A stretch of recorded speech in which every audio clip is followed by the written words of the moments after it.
Hi, how are you? We're still continuing the Shelac to be sent, or send the message. We have seen until today that why the spies went in there and came back with a negative reports, and why they didn't want to go inside, and what was the Moses protest to God supporting the Israel people. So we have seen this one, but now we're going to see a very important Jewish way of learning this Torah. It's very important, and how it's been said and how it's been done, a portion of it. So now, after said and done all these things, these spies came in and went, and there was negative reports and everything. Now, when they enter into the land, God gives an important commandment, important commandment, Torah, that is, that they have to observe two things. When they offer the peace offering, when they offer the burnt offering, they should do the wine libation. What do you mean by wine libation? When they offer the peace offerings, when they offer the burnt offerings, what they have to do is, one side they'll be offering all the blood and offering, the other table, at the same table, the other side, there'll be there'll be a wine or silver metallic, whatever it is, a funnel is kept there. They have to pour the wine from the top, and the wine has to go through the holes. The basin has holes. It has two basins underneath, and from then it has to go to the subterraneans of the land.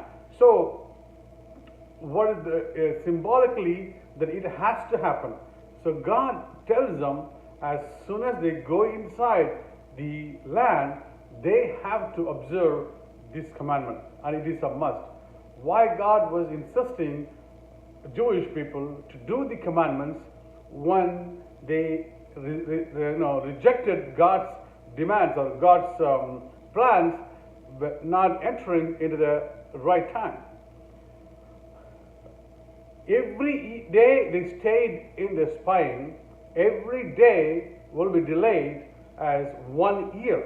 They'll be delaying that as long as they stay in the Israel, the land of Canaan, when they were spying the land.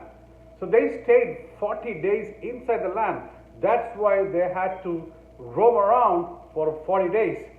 You know, if you think logically, God never told them to spy the land, but Moses sends them to. But God's order was He will be taking them inside.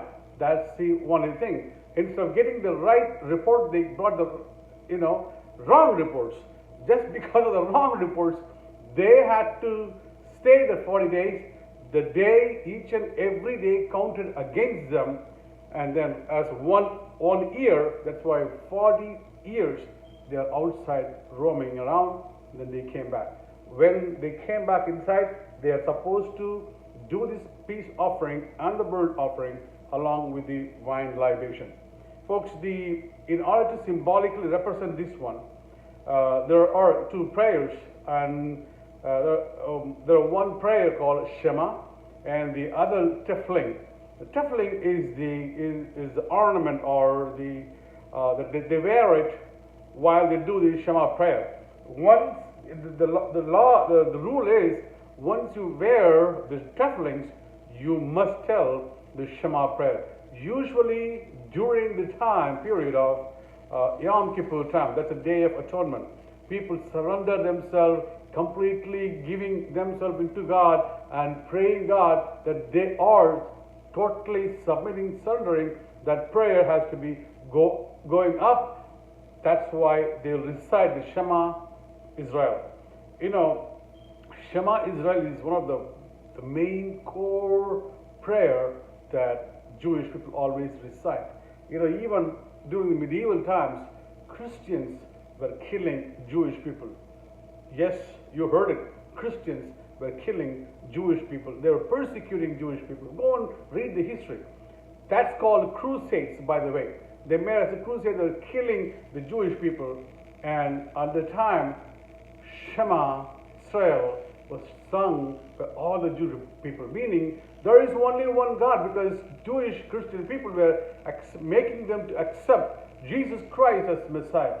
If they're forcing them to accept Jesus Christ as Messiah. If they were not accepting, they were killing them, they were persecuting them. That's why they were singing Shema Israel. This is how it's been sung. Shema Israel, Adonai, Adonenu, Adonai, Yeka, Baruch, Shem Kevod, Malkuto, Leolam, Vayed.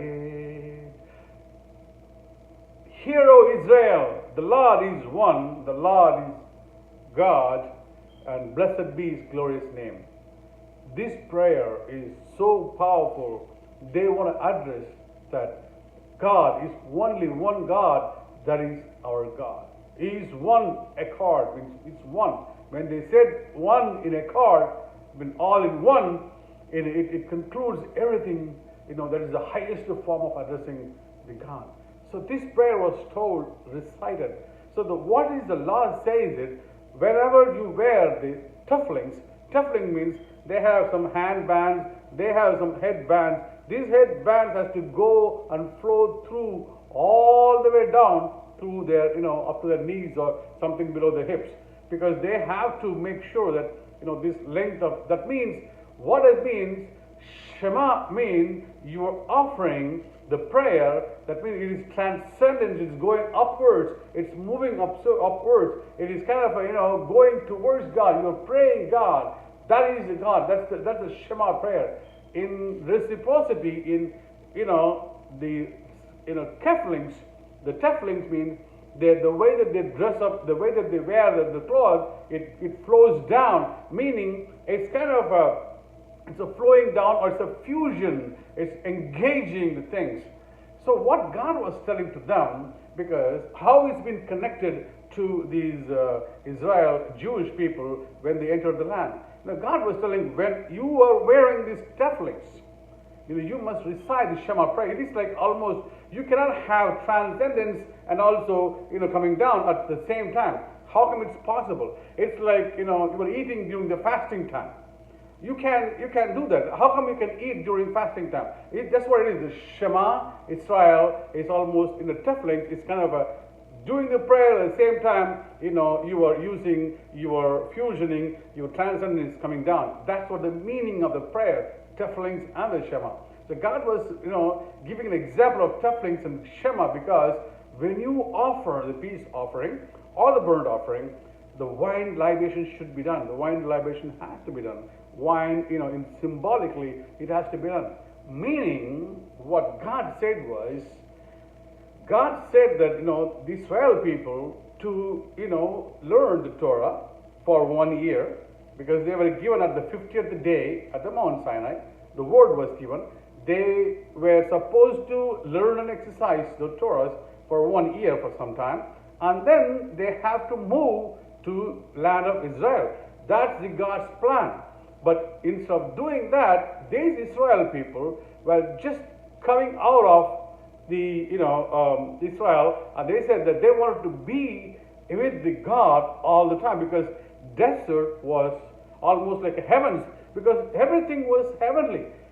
Clouds were making them cool down. They were getting the heavenly spiritual food, and the heavenly food, water was heavenly, food was heavenly, clothing was heavenly, everything so heavenly. Mishkan, tabernacle was there, God's presence was there. It is a desert land, folk, but it was heaven there in the desert. So the Israel Jewish people, they do not want to get out of that land.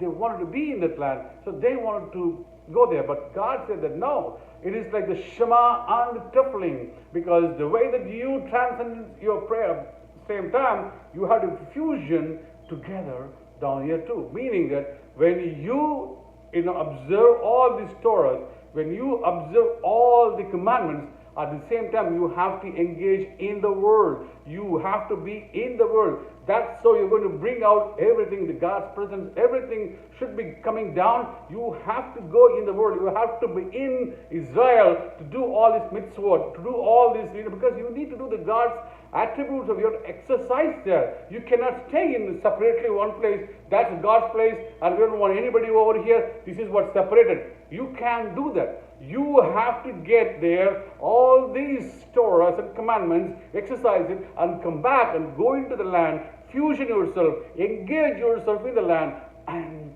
make sure that God's presence has been filling in that land. That's the symbolically is been told with the Shema prayer and the tefillins. Folks, as I always tell that, you might think that something that I'm doing for some fun or something.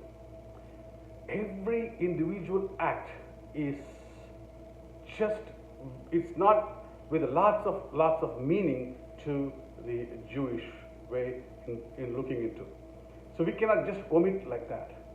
Every single act of those practices, of those procedures resembles, tells so many in-depth meaning, in-depth presence of God. When you recite the prayer, Shema Israel, think about this one.